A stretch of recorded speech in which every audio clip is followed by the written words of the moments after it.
ओम श्री परमात्मने नमः। अध्याय 5 श्लोक 27 से 29। स्पृशां कृत्वा बहिर्वायांस्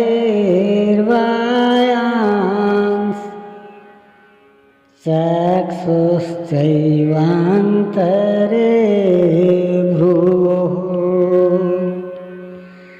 प्राणापानौ समौ कृत्वा नासाव्यन्तरे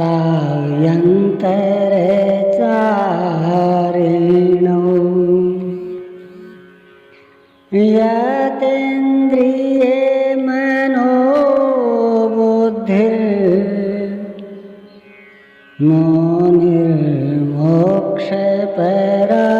निर्मोक्षपरायणः विगतेच्छाभये क्रोधो यः सदा मुक्त एव सः।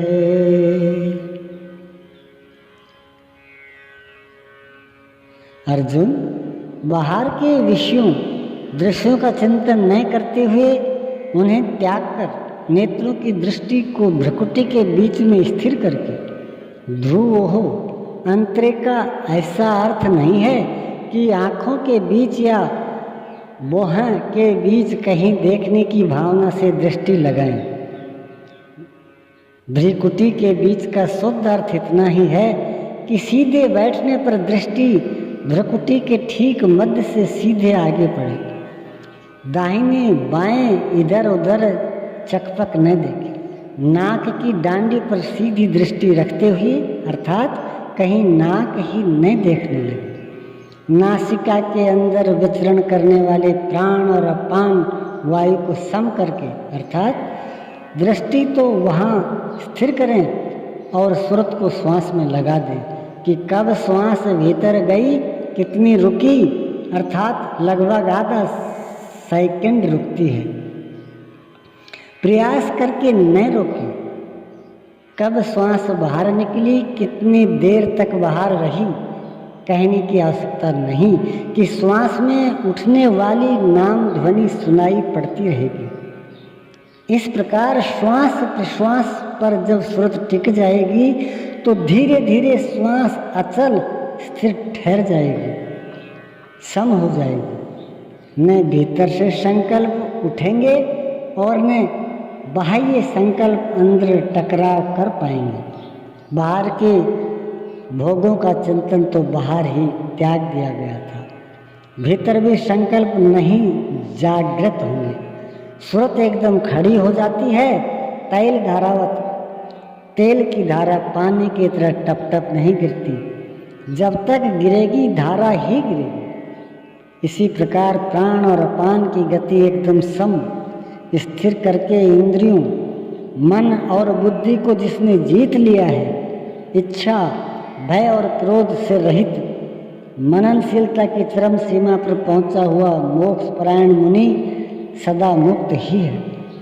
मुक्त होकर वह कहाँ जाता है, क्या पाता है, इस पर कहते हैं भोक्तारं यज्ञतपसां सर्वलोकमहेश्वरं सूरिदं सर्वभूतानां ज्ञात्वा मां शान्तिमृच्छति।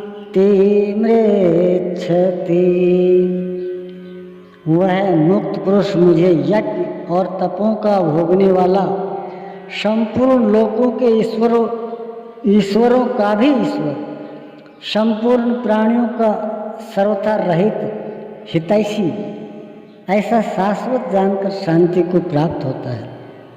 श्री कृष्ण कहते हैं कि उस पुरुष के श्वास प्रश्वास के यज्ञ और तप का भोक्ता मैं हूँ। यज्ञ और तप अंत में जिसमें विलय होते हैं वह मैं हूँ, वह मुझे प्राप्त होता है। यज्ञ के अंत में जिसका नाम शांति है वह मेरा ही स्वरूप है। वह मुक्त पुरुष मुझे जानता है और जानते ही मुझे प्राप्त हो जाता है। इसी का नाम शांति है।